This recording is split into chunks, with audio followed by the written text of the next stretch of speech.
मावळ तालुक्यातील इंद्रायणी नदीवरील कुंडमळ्यात पूल कोसळला। दुर्घटनेत तिघांचा मृत्यू, 6 जण गंभीर जखमी।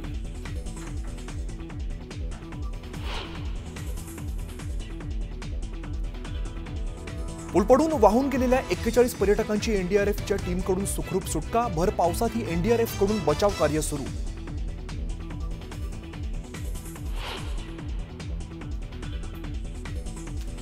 पुलासाठी 8 कोटींचा निधी मंजूर असतानाही पुलाचं काम केलं नसल्याचा स्थानिकांचा आरोप। तर काम का रखडलं याची चौकशी करणार अजित पवारांचं वक्तव्य।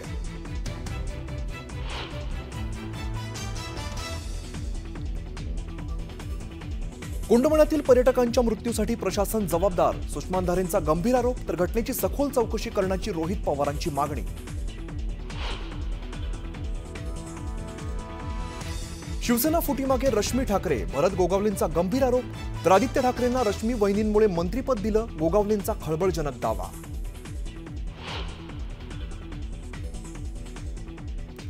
मुंबई महापालिका निवडणुकीसाठी उद्धव ठाकरे ऍक्शन मोडमध्ये।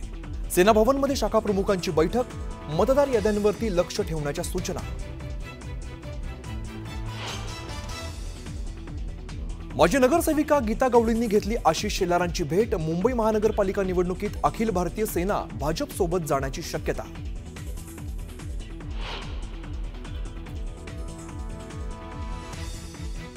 राजकोट किल्ल्यावरील शिवरायांच्या पुतळ्याच्या चबुतऱ्याजवळ जमीन खचली। जमीन खचल्याने पडलं भगदाड, व्हिडिओ सोशल मीडियावरती व्हायरल।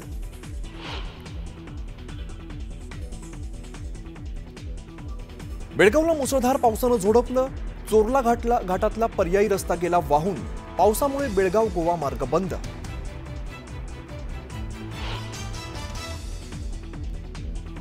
एसटी सेवा शासनात विलीनीकरण करण्याच्या मागणीसाठी कामगार आक्रमक। पुन्हा मोठा संघर्ष उभारण्याच्या तयारीत। एसटी कामगार सेनेचं विविध 24 संघटनांना पत्र।